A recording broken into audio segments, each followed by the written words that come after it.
ನಮಸ್ಕಾರ ನಮ್ಮ ಕರ್ನಾಟಕ ಕುಟುಂಬಸ್ಥರಿಗೆ ನಾನು ನಿಮ್ಮ ಜರ್ನಲಿಸ್ಟ್ ಹನುಮಂತ ಇವಳಿ. ವೀಕ್ಷಕರು, ಇವತ್ತಿನ ದಿನ ರಜಾ ದಿನ ಡಿಸೆಂಬರ್ 25. ನಾವು ಬಾಲ್ಕೋಟೆ ಜಿಲ್ಲಾಸ್ಪತ್ರೆಯಲ್ಲಿ ಇರ್ತಕ್ಕಂಥದ್ದು. ಅದು ಬೆಳಿಗ್ಗೆ 9 ಗಂಟೆ ಸುಮಾರಿಗೆ ಜಿಲ್ಲಾ ಶಸ್ತ್ರಚಿಕಿತ್ಸಕರು ಆಸ್ಪತ್ರೆಯಲ್ಲಿ ಇರ್ತಕ್ಕಂಥ ಎಲ್ಲ ವ್ಯವಸ್ಥೆಯನ್ನು ಗಮನಿಸ್ಲಿಕ್ಕೆ ಬಂದಾಗ ನಮ್ಗೆ ಸಿಕ್ಕ ತಕ್ಷಣ ಅವ್ರ ಜೊತೆ ಸ್ವಲ್ಪ ಚರ್ಚೆ ಮಾಡಿದ್ವಿ. ಅವಾಗ ಗೊತ್ತಾಗಿರ್ತಕ್ಕಂಥದ್ದು ಏನಪ್ಪಾ ಅಂದ್ರೆ, ನಮ್ಮ ಬಾಲ್ಕೋಟೆ ಜಿಲ್ಲಾಸ್ಪತ್ರೆಗೆ ಕೆಲವೊಂದಿಷ್ಟು ಹೊಸ ಆಧುನಿಕ ವೈದ್ಯಕೀಯ ಸಲಕರಣೆಗಳು ಬಂದಿರತಕ್ಕಂಥದ್ದನ್ನ ತಿಳಿಸಿದ್ರು. ಸರ್, ಏನೆಲ್ಲ ಸಲಕರಣೆಗಳು ಬಂದಿದಾವು, ಅದಕ್ಕೆ ಸಂಬಂಧಪಟ್ಟಂಗ ಜಿಲ್ಲಾ ಶಸ್ತ್ರಚಿಕಿತ್ಸಕರು ಏನ್ ಹೇಳ್ತಾರೆ ಕೇಳೋಣ ಬನ್ನಿ. ಸರ್, ಮೊದಲನೇದಾಗಿ ಕಾರ್ಯಕ್ರಮಕ್ಕೆ ಸ್ವಾಗತ. ನಮಸ್ಕಾರ ಸರ್. ಏನ್ ಸರ್, ಇವತ್ತು ರಜಾ ದಿನ ಆದ್ರೂ ಕೂಡ ಅದು ಬೆಳಿಗ್ಗೆ 9 ಗಂಟೆ ಸುಮಾರಿಗೆ ನಮ್ಗೆ ಜಿಲ್ಲಾಸ್ಪತ್ರೆಯಲ್ಲಿ ಸಿಕ್ಕಿರ್ತಕ್ಕಂಥದ್ದು. ನಾವು ಕ್ಯಾಶುವಲ್ ಆಗಿ ಅಧಿಕಾರಿಗಳನ್ನ ಭೇಟಿ ಆಗ್ಬೇಕಂತ ಹೋದಾಗ 10 ಗಂಟೆ 11 ಗಂಟೆ ನಂತರ ಸಿಗ್ತಕ್ಕಂಥ ಸರ್ ಅಧಿಕಾರಿಗಳು. ತಾವು ಬೆಳಿಗ್ಗೆ 9 ಗಂಟೆ ಬಂದಿರತಕ್ಕಂಥದ್ದು, ಅದು ರಜಾ ದಿನದಲ್ಲಿ ಕೂಡ ಆಸ್ಪತ್ರೆ ಎಲ್ಲ ವ್ಯವಸ್ಥೆಯನ್ನು ಗಮನಿಸಿ ಬಂದಿರತಕ್ಕಂಥದ್ದು. ಏನ್ ಸರ್ ವಿಶೇಷ? ಇಲ್ಲ, ನಮ್ದು ತಮ್ಗೆ ಗೊತ್ತಿರುವಂತೆ ನಮ್ದು ಹಾಸ್ಪಿಟಲ್ ಸರ್ವಿಸ್ ಡ್ಯೂಟಿ ನಮ್ದು. ಸೊ ನಮ್ದು 24/7 ಸರ್ವಿಸ್ ನಮ್ದು ಅವೈಲಬಿಲಿಟಿ ಇರುತ್ತೆ. ಸೊ ನಮ್ ಡ್ಯೂಟಿ ಅವರ್ಸ್ ಬಂದ್ಬಿಟ್ಟು OPD ಡ್ಯೂಟಿ ಅವರ್ಸ್ ಬಂದ್ಬಿಟ್ಟು 9 ರಿಂದ 1 ಗಂಟೆ ಮಟ್ಟ, ಆಮೇಲೆ 1:45 4:15 ನಮ್ ಡ್ಯೂಟಿ ಇರುತ್ತೆ. ಆಲ್ರೆಡಿ ಇದ್ರು ಕೂಡ ನಮ್ದು ಏನು OPD ಸರ್ವಿಸ್ ಇರುತ್ತಲ್ಲ, ಅದು 9 to 1 ಇದ್ದೇ ಇರುತ್ತೆ. ಆಮೇಲೆ ನಮ್ದು 24/7 ಡಾಕ್ಟರ್ ಸರ್ವಿಸ್ ಕೊಡ್ತಾ ಇರ್ತಾರೆ. ಸೊ ನಮ್ದು ಏನು ರೂಟೀನ್ ಅಲ್ಲಿ ನಮ್ಗೆ ಹಾಲಿಡೇ ಅಂತ ಏನಿರಲ್ಲ. ಸೊ ಡೇ ಟು ಡೇ ನಾವು ಇದೇ ಟೈಮಿಂಗ್ ಬರ್ತಾ ಇರ್ತೀವಿ. ಸೊ ಪೇಷಂಟ್ಸ್ ಗೆಲ್ಲ ಕರೆಕ್ಟ್ ಆಗಿ ಸರ್ವಿಸ್ ಸಿಗಬೇಕಾದ್ರೆ ಎಲ್ಲ ಡಾಕ್ಟರ್ಸ್ ಟೈಮ್ಸ್ ಬರ್ಬೇಕಂತ ಹೇಳಿದ್ವಿ. ಅದ್ರ ನಿಮಿತ್ತ ನಾವು ನಮ್ ರೂಟೀನ್ ಟೈಮ್ ಬಂದು ಡ್ಯೂಟಿ ಮಾಡ್ತಾ ಇದ್ದೀವಿ. ಸರ್, ಇವಾಗ ನಮ್ ಜೊತೆ ಚರ್ಚೆ ಮಾಡ್ತಾ ಇರ್ಬೇಕಾದ್ರೆ ಆಗ್ತಾನೆ ಹೇಳಿರ್ತಕ್ಕಂಥದ್ದು, ಆಸ್ಪತ್ರೆಗೆ ಮತ್ತು ಒಂದಿಷ್ಟು ಹೊಸ ಆಧುನಿಕ ವೈದ್ಯಕೀಯ ಸಲಕರಣೆಗಳು ಬಂದಿರತಕ್ಕಂತ ತಿಳಿಸಿದ್ರು. ಸರ್, ಯಾವೆಲ್ಲ ವೈದ್ಯಕೀಯ ಸಲಕರಣೆಗಳು ಬಂದಿರತಕ್ಕಂಥದ್ದು ಮತ್ತು ಅವುಗಳ ಉಪಯೋಗವನ್ನು ನಮ್ಮ ಸಾರ್ವಜನಿಕರು ಯಾವ ರೀತಿಯಾಗಿ ಮಾಡ್ಕೋಬೇಕು ಸರ್? ಸೊ ಖಂಡಿತವಾಗಿ ನಾನು ಈ ಹಾಸ್ಪಿಟಲ್ ಚಾರ್ಜ್ ತಗೊಂಡ್ಬಿಟ್ಟು ಇವತ್ತಿಗೆ 7 ತಿಂಗಳು ಮುಗಿತಾ ಬಂತು. ಸೊ ನಾವ್ ಬಂದಂತ ಟೈಮ್ ಅಲ್ಲಿ ನಮ್ಮಲ್ಲಿ ಏನ್ ಗುರುತಿಸಪಟ್ಟಂದ್ರೆ ನಮ್ದಲ್ಲಿ ಇರುವಂತ ICU ಫೆಸಿಲಿಟೀಸ್. ಸೊ ಅದು ನಮ್ಮಲ್ಲಿ ICU ಫೆಸಿಲಿಟೀಸ್ ಪೇಷಂಟ್ ಗೆ ಅಷ್ಟೊಂದು ಸರಿಯಾಗಿ ವ್ಯವಸ್ಥೆ ಇರಲಿಲ್ಲ. ಮೇನ್ಲಿ ನಮ್ದು ವೆಂಟಿಲೇಟರ್ ಸರ್ವಿಸ್ ಇರಲಿಲ್ಲ. ಸೊ ವೆಂಟಿಲೇಟರ್ ಅದ್ರ ಸಂಬಂಧ ತುಂಬಾ ಜನ ಪೇಷಂಟ್ಸ್ ನಮ್ಮಲ್ಲಿಂದ ಬೇರೆ ಹಾಸ್ಪಿಟಲ್ಗೆ ರೆಫರ್ ಆಗಿ ಹೋಗ್ತಾ ಇದ್ರು. ಸೊ ನಾವು ಫಸ್ಟ್ ಪ್ರಯಾರಿಟಿ ತಗೊಂಡಿದ್ದು ನಮ್ಮ ICU ಫೆಸಿಲಿಟಿ ಅಥವಾ ನಮ್ಮ ಎಮರ್ಜೆನ್ಸಿ ಸರ್ವಿಸ್ ಅನ್ನು ಸೊ ಅಪ್ಗ್ರೇಡ್ ಮಾಡೋ ಸಂಬಂಧ. ಸೊ ವೆಂಟಿಲೇಟರ್ಸ್ ಏನ್ ಡೆಫಿಷಿಯನ್ಸಿ ಇತ್ತಲ್ಲ, ಅದನ್ನ ಕರೆಕ್ಷನ್ ಮಾಡಿಕ್ಕೆ ನಾನು ಪ್ರಯತ್ನ ಮಾಡಿದೆ. ಸೊ ಅದೇ ರೀತಿಯಿಂದ ನಾವು ಇವತ್ತಿಗೆ ನಮ್ಮಲ್ಲಿ 14 ವೆಂಟಿಲೇಟರ್, ನಮ್ಮಲ್ಲಿ ICU ಇರೋದು 12 ಬೆಡ್. ಸೊ ನಮ್ಮಲ್ಲಿ 14 ವೆಂಟಿಲೇಟರ್ ಇವತ್ತಿನ ನಾವು ಕೆಲಸ ಮಾಡ್ತಾ ಇದ್ದೇವೆ. ಅಥವಾ ರೀಸೆಂಟ್ ಆಗಿ ನಾವು ಒಂದು ಮೂರು high end ventilator, German made made ಅಂತ 3 ವೆಂಟಿಲೇಟರ್ ನಾವು ತರಿಸ್ಬಿಟ್ಟು ಪೇಷಂಟ್ ಸರ್ವಿಸ್ ನ ಯೂಟಿಲೈಸ್ ಮಾಡ್ತಾ ಇದ್ದೀವಿ. ಸೊ ಅವತ್ತಿನಿಂದ ನಮ್ಮ ICUಗೆ ನಮ್ಮ ಹೇಳಬೇಕಾದ್ರೆ ನಮ್ಮ ICU ಬೆಡ್ಸ್ ಯಾವತ್ತು ನೋಡಿದ್ರೆ ನಮ್ಮ ICU ಬೆಡ್ಸ್ ಫುಲ್ ಇರ್ತವೆ. ನಮ್ಮ ವೆಂಟಿಲೇಟರ್ಸ್ ಕೆಲಸ ಮಾಡ್ತಾ ಇದ್ದೇವೆ. ಅದರಿಂದ ನಮ್ಮ ಪೇಷಂಟ್ಗೆ ಒಳ್ಳೆ ಸರ್ವಿಸ್ ಸಿಗ್ತಾ ಇದೆ. ಆಮೇಲೆ ಬೇರೆ ಕಡೆ ಹೋಗುವಂತ ರೆಫರಲ್ ಸರ್ವಿಸ್ ತುಂಬಾ ಗಮನೀಯ ಪ್ರಮಾಣದಲ್ಲಿ ಕಮ್ಮಿ ಆಗಿದೆ ಅಂತ ಹೇಳಿ ಬಯಸ್ತೇನೆ. ಎರಡನೇ ಬಂದ್ಬಿಟ್ಟು ನಮ್ಮಲ್ಲಿ ತುಂಬಾ ನುರಿತ ಸರ್ಜನ್ಸ್ ಇದ್ದಾರೆ. ಜನರಲ್ ಸರ್ಜನ್ ಇರ್ಬೋದು, ಆರ್ಥೋಪೆಡಿಕ್ ಸರ್ಜನ್ಸ್ ಇರ್ಬೋದು, ENT ಇರ್ಬೋದು, ಆಪ್ಥಮಾಲಜಿ ಇರ್ಬೋದು, ಗೈನಕಾಲಜಿಸ್ಟ್. ಅವರಿಗೆ ಮೇನ್ ಸರ್ವಿಸ್ ಕೊಡ್ಬೇಕಂತ OT ಸರ್ವಿಸ್. ಸೊ ನಮ್ಮಲ್ಲಿ 6 OT ಮಾಡ್ಯುಲರ್ OTs ಇದೆ. ಅದಕ್ಕೆ ಬೇಕಾದಂತ GI ಫೆಸಿಲಿಟೀಸ್ಗೆ ವರ್ಕ್ ಸ್ಟೇಷನ್ಸ್ ಸ್ವಲ್ಪ ಕೊರತೆ ಇತ್ತು. ಇವಾಗ ಬಂದ ಮೇಲೆ ಒಂದು 3 ಹೊಸ ವರ್ಕ್ ಸ್ಟೇಷನ್ ತಂದ್ಬಿಟ್ಟು, ಸೊ ಇವನ್ ನಮ್ಮ OT ಸರ್ವಿಸ್ ಅಲ್ಲಿ ಸ್ವಲ್ಪ GI ಪರ್ಟಿಕ್ಯುಲರ್ಲಿ ಜನರಲ್ ಕೊಡುವಂತ ಫೆಸಿಲಿಟೀಸ್ ಅನ್ನ ನಾವು ಅಪ್ಗ್ರೇಡ್ ಮಾಡಿ ಒಂದು ವ್ಯವಸ್ಥೆ ಮಾಡಿಕೊಟ್ಟಿದ್ದೀವಿ.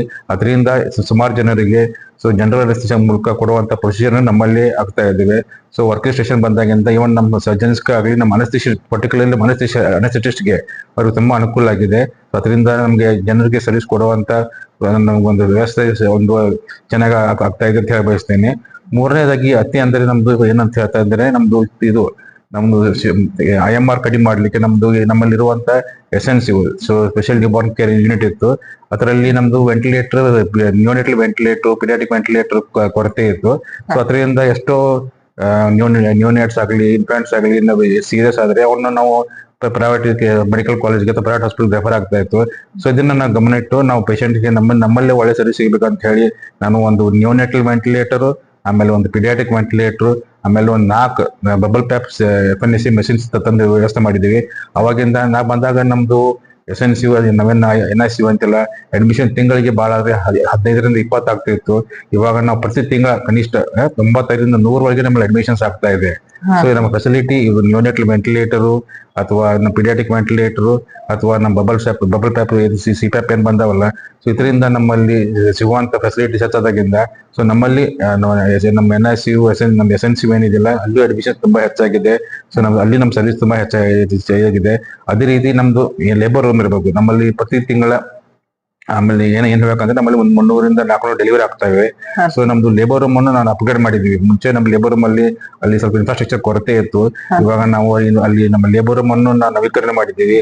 ಅದೇ ರೀತಿ ನಾವು HDU ಮಾಡಿಬಿಟ್ಟು ಅಲ್ಲಿ ಆಲ್ಮೋಸ್ಟ್ ಎಲ್ಲ ಮಾನಿಟರ್ಸ್ ಆಗಲಿ, ಆಮೇಲೆ ನಮ್ದು ICU ಬೆಡ್ಸ್ ಆಗಲಿ, ಆಮೇಲೆ ಏನ್ ಸೆಂಟ್ರಲ್ ಆಕ್ಸಿಜನ್ ಸಿಸ್ಟಮ್ ಏನಾಗಿತ್ತು ಅದೆಲ್ಲ ಅಪ್ಗ್ರೇಡ್ ಮಾಡಿಬಿಟ್ಟು, ಸೊ ಅಲ್ಲಿ ಏನಾಗಿದೆ ನಮ್ಗೆ ಅಲ್ಲಿ ಸ್ವಲ್ಪ ನಮ್ದು ತಾಯಿ ಕೇರ್ ಹೆಚ್ಚಾಗಿಬಿಟ್ಟು ಅಲ್ಲಿ ಡೆಲಿವರಿ ಸರ್ವಿಸ್ ಚೆನ್ನಾಗಿ ಆಗಿಬಿಟ್ಟು ಅಲ್ಲಿ ನಮ್ಗೆ ತುಂಬಾ ಡೆಲಿವರಿ ಆಗ್ತಾ ಇದೆ. ಅದೇ ರೀತಿ ನಮ್ಮಲ್ಲಿ ತಾಯಿ ಮರಣಗಳು ಆಲ್ಮೋಸ್ಟ್ ಯಾವುದೋ ಲಾಸ್ಟ್ 6 ತಿಂಗಳಲ್ಲಿ ಯಾವುದೋ ಸಂಭವಿಸಿಲ್ಲ ಅಂತ ಹೇಳಿ ಬಯಸ್ತೇನೆ. ಅದರಿಂದ ನಾವು ತಾಯಿ ಮೆಟರ್ನಲ್ ಸರ್ವಿಸ್ ತುಂಬಾ ಹೆಲ್ಪ್ ಆಗಿದೆ. ಅದೇ ರೀತಿ ನಾವು ಸರ್ಜನ್ಸ್ ಬೇಕಾಗಿರಂತ ಒಂದು ಎಂಡೋಸ್ಕೋಪಿ ಮಷಿನ್ ಇದೆ. ಸೊ ಸುಮಾರು ಏನ್ ಹೇಳ್ಬೇಕಾದ್ರೆ ಸುಮಾರು 15 ಲಕ್ಷ ಒಳಗೆ ಬೆಲೆ ಬಾಳುವಂತ ಒಂದು ಎಂಡೋಸ್ಕೋಪಿ ಮಷಿನ್. ಸೊ ಅದನ್ನು ನಾವು ಅವೈಲೇಬಲ್ ಮಾಡಿದೀವಿ. ಅದನ್ನ ನಮ್ಮ ನುರಿತ ಡಾಕ್ಟರ್ ಇದ್ದಾರೆ. ಸೊ ಮುಂದಿನ ಜನವರಿ 1ರಿಂದ ನಾವು ಅದನ್ನ ಎಂಡೋಸ್ಕೋಪಿ ಮಷಿನ್ ಸರ್ವಿಸ್ ಸ್ಟಾರ್ಟ್ ಮಾಡ್ತಾ ಇದ್ದೀವಿ. ಸೊ ಅದು ಜನಕ್ಕೆ ಅನುಕೂಲ ಆಗುತ್ತೆ. ಹೊರಗಡೆ ಮಾಡಿಸಿದ್ರೆ ಸುಮಾರು 1,000-1,500 ಆಗುವಂತ ಫೆಸಿಲಿಟಿನ ನಮ್ಮಲ್ಲಿ ನಾವು ಉಚಿತವಾಗಿ ನಾವು ಮಾಡುವಂತ ಅದನ್ನು ನಾವು ಜನವರಿಯಿಂದ ಸ್ಟಾರ್ಟ್ ಮಾಡ್ತಾ ಇದ್ದೀವಿ. ಸೊ ಅದೇ ರೀತಿ ನಮ್ಮ ಆರ್ಥೋಪೆಡಿಕ್ ಸರ್ಜನ್ಸ್ ಬೇಕಾದಂತ ಒಂದು ಮಾಡ್ಯುಲರ್ OT ಮಾಡ್ತಾ ಇದ್ದೀವಿ. ಅದೇ ರೀತಿ ಹೊಸ 2 CR ಬಂದಿದ್ದಾವೆ. ಸೊ ಅದರಿಂದ ನಮ್ಮ ಬರೋ ದಿನಮಾನಗಳು ಜನವರಿಯಿಂದ ನಾವು ಏನಂತಾರ TKR ಅಂದ್ರೆ ನೀ ರಿಪ್ಲೇಸ್ಮೆಂಟ್, ಹಿಪ್ ರಿಪ್ಲೇಸ್ಮೆಂಟ್ ನಮ್ಮಲ್ಲಿ ನುರಿತ ಡಾಕ್ಟರ್ಸ್ ಸರ್ಜನ್ಸ್ ಇದ್ದಾರೆ. ಸೊ ಅದನ್ನ ಫೆಸಿಲಿಟೀಸ್ ನಾವು ಜನವರಿ 1ರಿಂದ ಸ್ಟಾರ್ಟ್ ಮಾಡ್ತಾ ಇದ್ವಿ. ಸೊ ಇನ್ನೊಂದು ಮುಂದಿನ ತಿಂಗಳಲ್ಲಿ ನಮಗೆ ಒಂದು ಯೂರಾಲಜಿ ಫೆಸಿಲಿಟಿ ಸ್ಟಾರ್ಟ್ ಮಾಡ್ತಾ ಇದ್ವಿ. ಅದಕ್ಕೆ ಬೇಕಾದಂತ ಲಿಥೋಟ್ರಿಪ್ಸಿ ಮಷಿನ್ ಆಗ್ಬೋದು, ಎಸ್ಟೋಸ್ಕೋಪಿ ಆಗ್ಬೋದು, ಇರೋಟ್ರೋಸ್ಕೋಪಿ ಇದೆಲ್ಲ ಅದು ಮುಂದಿನ ವಾರದಲ್ಲಿ ಬರ್ತಾ ಇದೆ. ಅದು ಬಂದ ನಂತರ ನಮ್ಮಲ್ಲಿ ಯೂರಾಲಜಿ ಸರ್ವಿಸ್ ಸ್ಟಾರ್ಟ್ ಮಾಡ್ತಾ ಇದ್ದೀವಿ. ಸೊ ಆದಷ್ಟು ನಾವು ಬೇರೆ ಮೆಡಿಕಲ್ ಕಾಲೇಜಲ್ಲಿ ಸಿಗುವಂತ ಟರ್ಷರಿ ಕೇರ್ ಫೆಸಿಲಿಟೀಸ್ ಇದೆಲ್ಲ ಅದು ನಮ್ಮ ಜಿಲ್ಲಾ ಆಸ್ಪತ್ರೆ ಮಟ್ಟದಲ್ಲಿ ಸಿಗುವಂತ ಎಲ್ಲಾ ಪ್ರಯತ್ನ ನಾವು ಮಾಡಿದೀವಿ. ಸೊ ಅದರಿಂದ ಜನರಿಗೂ ಒಂದು ರೀತಿಯಿಂದ ನಮ್ಮ ಟರ್ಷರಿ ಕೇರ್ ಸಿಗುವಂತ ಫೆಸಿಲಿಟೀಸ್ ಅನ್ನ ಇಲ್ಲಿ ನಾ ಮಾಡಕ್ಕೆ ಪ್ರಯತ್ನ ಮಾಡಿದ್ದೀನಿ. ಮತ್ತೆ ಇನ್ನೊಂದು ಹೇಳ್ಬೇಕಾದ್ರೆ ನಮ್ದು ಬ್ಲಡ್ ಬ್ಯಾಂಕ್ ಸುಮಾರು ಲಾಸ್ಟ್ 3 ವರ್ಷದಿಂದ ನಮ್ಮ ಬ್ಲಡ್ ಬ್ಯಾಂಕ್ ಅಲ್ಲಿ ಫಸ್ಟ್ ಇನ್ಫ್ರಾಸ್ಟ್ರಕ್ಚರ್ ಇಲ್ಲದೆ ಅದು ಲೈಸೆನ್ಸ್ ರಿನ್ಯೂ ಆಗ್ತಾ ಇರಲಿಲ್ಲ. ಇದನ್ನ ಬಂದ ಮೇಲೆ ರೀಸೆಂಟ್ಲಿ ನಾನು ಒಂದು 30 ಲಕ್ಷ ರೂಪಾಯಿ ನಾವು ಖರ್ಚು ಮಾಡಿಬಿಟ್ಟು ಎಲ್ಲ ರೆಫ್ರಿಜರೇಟರ್ಸ್ ತಂದಿದ್ದೀವಿ. ಆಮೇಲೆ ನಮ್ಮ ಬ್ಲಡ್ ಬ್ಯಾಂಕ್ ಲೈಸೆನ್ಸ್ ರಿನ್ಯೂ ಮಾಡಿಸ್ಕೊಂಡಿದ್ದೀವಿ. ಅದರಿಂದ ನಾವು ಬ್ಲಡ್ ಏನು ಪೇಷಂಟ್ ಅನುಕೂಲ ಮಾಡ್ತಾ ಇದ್ದಿಲ್ಲ, ಅದು ನಮ್ಮ ಸ್ಟ್ರೆಂತ್ ಹೆಚ್ಚಿಗೆ ಆಗಿದೆ. ಅದರಿಂದ ನಾವು ಎಷ್ಟೋ ಪೇಷಂಟ್ ಬೇಕಾದಂತ ಬ್ಲಡ್ ಸರ್ವಿಸ್ ಸಿಗುವಂತ ನಮ್ಗೆ ಬ್ಲಡ್ ಬ್ಯಾಂಕ್ ಇಕ್ವಿಪ್ಮೆಂಟ್ಸ್ ಬೇಕಾಗಿಲ್ಲ, ಅದನ್ನು ನಾವು ಮೊನ್ನೆ 4 ದಿನ ಹಿಂದೆ ನಾವು ಎಲ್ಲ ಪ್ರೊಕ್ಯೂರ್ ಮಾಡಿದೀವಿ ಸರ್. ಸೊ ಎಲ್ಲಾ ರೀತಿಯಿಂದ ಪೇಷಂಟ್ಗೆ ಒಂದು ಸಮಗ್ರ ಒಂದು ಕಾಂಪ್ರಿಹೆನ್ಸಿವ್ ಕೇರ್ ಸಿಗುವಂತ ಎಲ್ಲಾ ಫೆಸಿಲಿಟೀಸ್ ನಮ್ಮ ಜಿಲ್ಲಾ ಆಸ್ಪತ್ರೆಗೆ ಇರಬೇಕಂತ ನಾವೊಂದು ಇಚ್ಛೆಯಿಂದ ನಾನು ಇಲ್ಲಿ ಚಾರ್ಜ್ ತಗೊಂಡಾಗಿಂದ ಪ್ರಯತ್ನ ಮಾಡ್ತಾ ಇದ್ದೀನಿ. ಸೊ 7 ತಿಂಗಳಲ್ಲಿ ನನಗೆ ಸ್ವಲ್ಪ ಇನ್ನೂ ಕೆಲಸ ಮಾಡೋದು ಬಹಳಷ್ಟು ಇದೆ.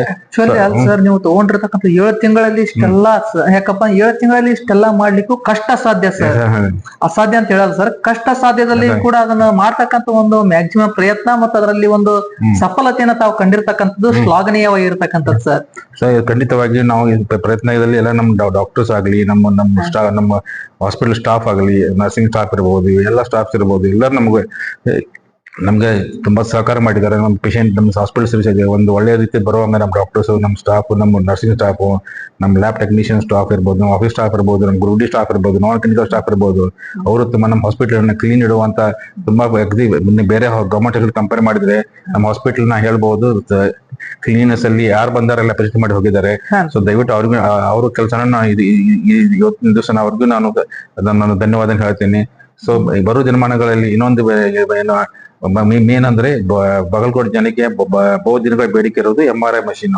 ಸೊ ಅದನ್ನು ನಾನು ನಮ್ಮ ಶಾಸಕರಾಗಲಿ, ನಮ್ಮ ಉಸ್ತುವಾರಿ ಮಂತ್ರಿ ಆಗಲಿ, ನಮ್ಮ DC ಸರ್ ಆಗಲಿ, ನಮ್ಮ CO ಸರ್ ಆಗಲಿ, ಅವರೆಲ್ಲರೂ ಕೂಡಿ ನಮ್ಮ ರಾಜ್ಯ ಮಟ್ಟದಲ್ಲಿ ಎಲ್ಲ ನಾವು ಫಾಲೋ ಅಪ್ ಮಾಡ್ತಾ ಇದ್ದಾರೆ. ನಮಗೂ ಒಂದು ಆಶಾದಾಯಕ ಇದೆ. ಇನ್ನೊಂದು 2-3 ತಿಂಗಳಲ್ಲಿ MRI ಮಷೀನ್ ನಮ್ಮಲ್ಲಿ ಬಾಗಲಕೋಟೆ ಜನಕ್ಕೆ ಒಂದು ಫೆಸಿಲಿಟಿ ಸಿಗುವಂತ ವ್ಯವಸ್ಥೆ ಆಗುತ್ತೆ ಅಂತ ನನಗೆ ಒಂದು ತುಂಬಾ ಆಶಾದಾಯಕವಾಗಿ ಹೇಳ ಬಯಸ್ತೇನೆ ನಾನು. ಸರ್ ನಿಜವಾಗ್ಲೂ ಬಹಳ ಖುಷಿ ಆಗ್ತಕ್ಕಂಥದ್ದು ಸರ್. ಇದನ್ನೆಲ್ಲ ಕೇಳ್ತಾ ಇದ್ರು ಅದು MRI ಸ್ಕ್ಯಾನ್ 100% ಯಾಕಪ್ಪ ಅಂತ ತಾವು ಮಾಡಿರ್ತಕ್ಕಂಥ ಈ ಒಂದು ಕೆಲಸವನ್ನ ಮತ್ತು ತಾವು ಮಾಡ್ತಕ್ಕಂಥ ಒಂದು ಸತತ ನಿರಂತರವಾಗಿರ್ತಕ್ಕಂಥ ಪ್ರಯತ್ನವನ್ನು ನೋಡಿದ್ರೆ ಅದು ಕೂಡ ಬಂದೇ ಬರುತ್ತು ಅಂತಕ್ಕಂಥ ಒಂದು ವಿಶ್ವಾಸ, ಭರವಸೆ ನಮ್ಮಲ್ಲಿ ಮೂಡ್ತಾ ಇರ್ತಕ್ಕಂಥದ್ದು ಸರ್. ಸರ್ ಇವಾಗ ತಾವು ಹೇಳ್ತಾ ಇರ್ಬೇಕಾದ್ರೆ ನನಗೂ ತುಂಬಾನೇ ನಿಜವಾಗ್ಲೂ ಮೆಚ್ಚುಗೆ ಆಗಿರ್ತಕ್ಕಂಥದ್ದು ಒಂದು ಅಂಶ ಯಾವ್ದಪ್ಪ ಅಂದ್ರ ಪ್ರತಿಯೊಬ್ಬ ಸಿಬ್ಬಂದಿಯನ್ನು ಕೂಡ ತಾವು ವಿಶ್ವಾಸಕ್ಕೆ ತಗೊಂಡ್ಬಿಟ್ಟು ಕೆಲಸ ಮಾಡ್ತಾ ಇರ್ತಕ್ಕಂಥದ್ದು. ಪ್ರತಿಯೊಬ್ಬರಿಗೂ ಕೂಡ ಅವರ ಒಂದು ಕರ್ತವ್ಯ ಪ್ರಜ್ಞೆಯನ್ನ ಜಾಗೃತಗೊಳಿಸಿ ಅವ್ರು ಮಾಡ್ತಕ್ಕಂತಹ ಕರ್ತವ್ಯದಲ್ಲಿ ಶ್ರದ್ಧೆ ಭಕ್ತಿ ನಿಷ್ಠೆಯನ್ನು ತೋರಿಸ್ತಕ್ಕಂಥದ್ದು ತಮ್ಮ ಮೂಲಕ ತಿಳಿಯುತ್ತೆ ಸರ್. ಮತ್ತೆ ಸರ್, ನಾವು ಸಾರ್ವಜನಿಕ ವಲಯದಲ್ಲಿ ಕೆಲವೊಂದಿಷ್ಟು ರೀತಿಯಲ್ಲಿ ಕೇಳಿದಾಗ ಸಣ್ಣ ಪುಟ್ಟ ಕೊರತೆಗಳು ಕೂಡ ಇರತಕ್ಕಂಥದ್ದು ತಿಳಿಸಿದ್ರು ಸರ್. ಆ ಕೊರತೆಗಳನ್ನ ಯಾವ ರೀತಿಯಾಗಿ ಪರಿಹಾರವನ್ನು ಮಾಡ್ತಕ್ಕಂತ ಒಂದು ಕೆಲಸವನ್ನು ತಾವು ಮಾಡ್ತಾ ಇರ್ತಕ್ಕಂಥ? ಖಂಡಿತವಾಗಿ ನಮ್ದು ಹಾಸ್ಪಿಟಲ್ ಏನಾಗಿದೆ, ಪೇಷಂಟ್ ನಾವು ಜಾಯ್ನ್ ಆದಾಗ ಪೇಷಂಟ್ ಲೋಡು ಸುಮಾರು 500 ರಿಂದ 600 ಪ್ರತಿ ದಿವಸ ಇತ್ತು. ಇವಾಗ ಅದು ಕನಿಷ್ಠ ಅದು 1,500 ರಿಂದ 2,000 ನಮ್ಮ ಡೈಲಿ OPD ಇದೆ. ಅದೇ ತರ ನಮ್ದು ಡೈಲಿ IPD ಪೇಷಂಟ್ ಸುಮಾರು 300 ನಮ್ಮ IPD ಪೇಷಂಟ್ ಇರ್ತಾರೆ. ಸೊ ಪೇಷಂಟ್ ಹೆಚ್ಚದಾಗಿಂದ ಸೊ ಅನುಗುಣವಾಗಿ ಸ್ವಲ್ಪ ನಮ್ಮ ಮೆಡಿಸಿನ್ ರಿಕ್ವೈರ್ಮೆಂಟ್ ಸ್ವಲ್ಪ ಜಾಸ್ತಿ ಆಗ್ತಾ ಇದೆ. ಸೊ ಸ್ವಲ್ಪ ಏನಾಗಿದೆ, ನಮ್ದು ಮೆಡಿಸಿನ್ ಸಪ್ಲೈ ಅಲ್ಲಿ ಸ್ವಲ್ಪ ರಾಜ್ಯವ್ಯಾಪಿ ಸ್ವಲ್ಪ ಸಮಸ್ಯೆ ಇದೆ. ಸೊ ಅದರಿಂದ ನಾವು ಏನ್ ಮಾಡ್ತೀವಿ, ನಮ್ಮಲ್ಲಿ ಆದಂತ ನಾವು ಏನ್ ನಮ್ಮ ABRK ಅಥವಾ ARS ಫಂಡ್ ಇಂದ ನಾವು ಪ್ರೊಕ್ಯೂರ್ ಮಾಡಿ ಪೇಷಂಟ್ಗೆ ಅನುಕೂಲ ಮಾಡ್ತಾ ಇದ್ದೀವಿ. ಸೊ ಆಲ್ಮೋಸ್ಟ್ 750 ಐಟಮ್ಸ್ ನಮ್ಮದು ರಿಕ್ವೈರ್ಮೆಂಟ್ ಇರುತ್ತೆ. ಸೊ ಅದರಿಂದ ಒಂದೆರಡು ಐಟಮ್ ಯಾವ ಒಂದ್ ದಿವಸದಲ್ಲಿ ಆ ಟೈಮಲ್ಲಿ ಒಂದೊಂದು ಪೇಷಂಟ್ಗೆ ಒಂದೆರಡು ಮೆಡಿಸಿನ್ಸ್ ಕೊರತೆ ಆಗಿರುತ್ತೆ. ಸೊ ಅದನ್ನ ನಾವು ಏನ್ ಮಾಡಿರ್ತೀವಿ, ನಾವು ಟೆಂಡರ್ ಮುಖಾಂತರ ಪ್ರೊಕ್ಯೂರ್ ಮಾಡ್ತಾ ಇರ್ತೀವಿ. ಅದರಿಂದ ಒಂದ್ ಸ್ವಲ್ಪ ಪೇಷಂಟ್ಗೆ ಸ್ವಲ್ಪ ಒಂದು 3-4 ದಿವಸ ರಸ್ತೆ ಆಗಿರುತ್ತೆ. ಸೊ ಅದನ್ನು ನಾವು ಸ್ಟ್ರೀಮ್ಲೈನ್ ಮಾಡಿದೀನಿ. ಈ ಟೆಂಡರ್ ಎಲ್ಲ ಮಾಡಿಬಿಟ್ಟು ಯಾವ್ದೇ ಪೇಷಂಟ್ಗೆ ಯಾವ್ದು ಮೆಡಿಸಿನ್ ಹೊರ ಸಿಗಲ್ದೆ ಬರ್ಕೊಡೋದಂಗೆ ಇಲ್ಲೇ ಎಲ್ಲ ಸಿಗುವಂತ ಫೆಸಿಲಿಟಿ ಮಾಡ್ತಾ ಇದೀವಿ. ಸೊ ನಾವು ಬರೋ ಪೇಷಂಟ್ಗೆ ಹೇಳ್ತೀನಿ, ಸೊ ಇನ್ ಮುಂದಿನ ದಿನಮಾನಗಳಲ್ಲಿ ನಮ್ಮಿಂದ ಎಷ್ಟು ಸಾಧ್ಯ ಆಗುತ್ತೆ ಎಲ್ಲ ಡ್ರಗ್ಸ್ ಅನ್ನು ನಾವು ಇಲ್ಲಿ ಅವೈಲೇಬಲ್ ಮಾಡುವಂತ ಪ್ರಯತ್ನ ಮಾಡ್ತಾ ಇದ್ದೀನಿ. ಸರ್, ತಾವು ನಮ್ ಜೊತೆ ಆಗ್ತಾನೆ ಅಂದ್ರೆ ಈಗ ಕಾರ್ಯಕ್ರಮಕ್ಕಿಂತ ಮುಂಚೆ ಮಾತಾಡ್ತಾ ಇರ್ಬೇಕಾದ್ರೆ ಬಾಗಲಕೋಟೆ ಜಿಲ್ಲಾಸ್ಪತ್ರೆ ಅಂದ್ರೆ ಒಂದು ಸೇವಾ ಕೇಂದ್ರ, ಇದು ಸರ್ವಿಸ್ ಸೆಂಟರ್ ಅಂತಕ್ಕಂಥ ಒಂದು ಮಾತನ್ನು ಹೇಳಿದ್ರಿ ಸರ್. ಸೊ ಈಗ ಸೇವಾ ಕೇಂದ್ರ ಅಂತಕ್ಕಂಥ ಒಂದು ಮನೋಭಾವವನ್ನ ತಾವು ಅಳವಡಿಸ್ಕೊಂಡಿರೋದ್ರಿಂದ ಸರ್ ಈಗ ಇರ್ತಕ್ಕಂಥ ಕೆಲವೊಂದಿಷ್ಟು ಆಸ್ಪತ್ರೆಯ ರೋಗಿಗಳ ಕುರಿತು ನಾನು ಅವ್ರ ಜೊತೆ ಮಾತಾಡ್ತಾ ಇರ್ಬೇಕಾದ್ರೆ ತಾವು ಪ್ರತಿ ಕೋಣೆಗೂ ಹೋಗ್ಬಿಟ್ಟು ವಿಸಿಟ್ ಮಾಡಿ ಬರ್ತಕ್ಕಂಥದ್ದನ್ನು ತಿಳಿಸಿದ್ರು ಸರ್. ಅಂದ್ರೆ ಈ ತಮ್ಮ ಒಂದು ಕಾರ್ಯವೈಖರಿಯ ಬಗ್ಗೆ ಎಲ್ಲರೂ ಕೂಡ ತುಂಬಾನೇ ಕ್ರಿಯಾಶೀಲ ವ್ಯಕ್ತಿತ್ವ ಹೊಂದಿರತಕ್ಕಂಥವ್ರು ಜಿಲ್ಲಾ ಶಸ್ತ್ರಚಿಕಿತ್ಸಕರು ಅಂತಕ್ಕಂಥ ಮಾತನ್ನ ಹೇಳಿದ್ರು ಸರ್. ಅಂದ್ರೆ ಈ ಒಂದು ಅಧಿಕಾರವನ್ನ ತಾವು ಕೈಯಲ್ಲಿ ಇಟ್ಕೊಂಡ್ಬಿಟ್ಟು ತಾವೇ ಸ್ವತಃ ಓಡಾಡಿ ಎಲ್ಲಾ ಕೋಣೆಗಳನ್ನು ವಿಸಿಟ್ ಮಾಡಿ ಬರ್ತಾ ಇರ್ತಾರೆ ಅಂತ ಹೇಳ್ತಾರೆ ಸರ್. ನಾವು ನೋಡಿದಂಗ ಅಧಿಕಾರಿಗಳ ಆಲ್ಮೋಸ್ಟ್ ತಮ್ಮ ಕಚೇರಿಯಲ್ಲಿ ಅವ್ರು ತಮ್ಮ ಚೇಂಬರ್ ನಲ್ಲೇ ಇರ್ತಕ್ಕಂಥದ್ದು ಸರ್. ತಾವೆಲ್ಲ ಹೋಗಿ ನೋಡಿ ಬರ್ತಾ ಇರ್ತೀರಲ್ಲ ಸರ್, ಅಂದ್ರೆ ಯಾವ ರೀತಿಯಾಗಿರ್ತಕ್ಕಂಥ ಒಂದು ಕಾರ್ಯವೈಖರಿ ಸರ್ ತಮ್ದು? ಇಲ್ಲ, ನಮ್ದೇನಿದೆ, ನಮ್ದು ಹಾಸ್ಪಿಟಲ್ ಸರ್ವಿಸ್ ಮೊದಲೇ ಹೇಳಿದಾಗೆ ಇದು ನಮ್ದು ಸರ್ವಿಸ್ ಸೆಕ್ಟರ್ ಅಂತ ಹೇಳಿದಾಗೆ. ಸೊ ನಮ್ ಸರ್ವಿಸ್ ಪೇಷಂಟ್ಗೆ ಹೆಂಗೆ ಸರ್ವಿಸ್ ಏನಾಗ್ತದೆ, ಏನಾದ್ರು ವಾರ್ಡ್ ಅಲ್ಲಿ ಡೆಫಿಷಿಯನ್ಸಿ ಇದೆ, ಸೊ ನಾವು ವಿಸಿಟ್ ಮಾಡಿದಾಗ ನಮ್ಗೆ ಸ್ವಲ್ಪ ಗೊತ್ತಾಗುತ್ತೆ ಅಲ್ಲಿ ಪೇಷಂಟ್ ಏನೇನು ಪ್ರಾಬ್ಲಮ್ ಫೇಸ್ ಮಾಡ್ತಾ ಇದ್ದಾರೆ. ಆಮೇಲೆ ನಾವು ಸ್ಟೋರಿಗೆ ಹೋದ್ರೆ ಯಾವ ಡ್ರಗ್ಸ್ ಏನೇನು ಕೊರತೆ ಆಗ್ತಾ ಇದೆ, ಅದೇ ರೀತಿ ನಾವು ನಮ್ಮ ಇದಕ್ಕೆ OT ಹೋದಾಗ ಅಲ್ಲಿ ಏನೇನು ರಿಕ್ವೈರ್ಮೆಂಟ್ ಇದೆ. ಸೊ ಆಮೇಲೆ ಸೆಕೆಂಡ್ ಥಿಂಗ್, ನಾವು ICU ಹೋದಾಗ ಅಲ್ಲಿ ಪೇಷಂಟ್ ಕಂಡೀಷನ್ಸ್ ಹೇಗಿದೆ, ಸೊ ನಾವು ವೈಯಕ್ತಿಕ ನೋಡ್ಬೋದು. ಮತ್ತೆ ಅಲ್ಲಿ ಏನಾರ ಫೆಸಿಲಿಟೀಸ್ ಏನಾದ್ರು ತೊಂದರೆ ಇತ್ತಂದ್ರೆ, ಅಂದ್ರೆ ಏನಾರು ಅವಶ್ಯಕತೆ ಇರ್ತದ್ರೆ ಅದನ್ನ ನಾವು ನಮ್ಗೆ ಗೊತ್ತಾಗ್ಬಿಟ್ಟು ನಾವು ಇಮಿಡಿಯೇಟ್ಲಿ ಅಡ್ರೆಸ್ ಮಾಡ್ತೀವಿ. ಮತ್ತೆ ನಾವು ವಿಸಿಟ್ ಮಾಡ್ತಾ ಇದ್ದೀವಿ ಅಂದ್ರೆ ನಮ್ಮ ಸ್ಟಾಫ್ ಕೂಡ ಅವರು ಸ್ವಲ್ಪ ಜಾಗೃತ ಆಗಿ ಅವರು ಸ್ವಲ್ಪ ಆಕ್ಟಿವ್ ಆಗಿ ಕೆಲಸ ಮಾಡ್ತಾರೆ. ಸೊ ಒಂದ್ ರೀತಿ ಅವ್ರಿಗೂ ಸ್ವಲ್ಪ ಪ್ರೋತ್ಸಾಹ, ಸ್ವಲ್ಪ ಗೈಡೆನ್ಸ್ ಸಿಕ್ಕಂಗಾಗುತ್ತೆ. ಈ ತರದಿಂದ ಒಟ್ಟಾಗಿ ಹೇಳ್ಬೇಕಾದ್ರೆ ಎಲ್ಲರೂ ಕುಡ್ಕೊಂಡು ಒಂದು ಪೇಷಂಟ್ಗೆ ಒಳ್ಳೆ ಸರ್ವಿಸ್ ಕೊಡೋ ಒಂದು ಉದ್ದೇಶದಿಂದ ನಾವೆಲ್ಲ ಮಾಡ್ತಾ ಇದೀವಿ ಅಷ್ಟೇ. ಸೊ ಪೇಷಂಟ್ ಒಳ್ಳೇದು ಆತಂದ್ರೆ ನಮಗೂ ಸ್ವಲ್ಪ ನಮ್ಮ ಹಾಸ್ಪಿಟಲ್ಗೆ ನಮ್ಮ ಇದಕ್ಕೆ ಒಳ್ಳೆ ಹೆಸರು ಬರುತ್ತೆ. ಜನರಿಗೆ ನಮ್ಮ ಹಾಸ್ಪಿಟಲ್ ಮೇಲೆ ಒಳ್ಳೆ ವಿಶ್ವಾಸ ಬರುತ್ತೆ. ಆ ದೃಷ್ಟಿಯಿಂದ ನಾವು ಕೆಲಸ ಮಾಡ್ತಾ ಇದೀವಿ. Thank you sir. ತುಂಬಾನೇ ಅದ್ಭುತವಾಗಿರ್ತಕ್ಕಂಥ ಒಂದು ಕಾರ್ಯವೈಖರಿ, ಪ್ರತಿಯೊಬ್ಬರನ್ನು ವಿಶ್ವಾಸಕ್ಕೆ ತಗೊಂಡು ಹೋಗ್ತಕ್ಕಂಥ ತಮ್ಮ ಒಂದು ಕ್ರಿಯಾಶೀಲತೆ ನಿಜವಾಗ್ಲೂ ಎಷ್ಟೋ ಜನರಿಗೆ ಸ್ಫೂರ್ತಿದಾಯಕವಾಗಿರ್ತಕ್ಕಂಥದ್ದು ಸರ್. ನೋಡಿದ್ರಲ್ಲ ವೀಕ್ಷಕರೇ, ಇದಿಷ್ಟು ಬಾಗಲಕೋಟೆ ಜಿಲ್ಲಾಸ್ಪತ್ರೆಯ ಜಿಲ್ಲಾ ಶಸ್ತ್ರಚಿಕಿತ್ಸಕರಾಗಿರ್ತಕ್ಕಂಥ ಡಾಕ್ಟರ್ ಮಹೇಶ್ ಕೋನಿ ಅವರು ಹೇಳಿರ್ತಕ್ಕಂಥ ಒಂದು ಮಾತು. ಇಂತಹ ಸುದ್ದಿ ಸಂದರ್ಶನಗಳಿಗಾಗಿ ನೋಡ್ತಾ ಇರಿ ಜರ್ನಲಿಸ್ಟ್ ಹನುಮಂತ ಐಹೊಳೆ. ನಮಸ್ಕಾರ.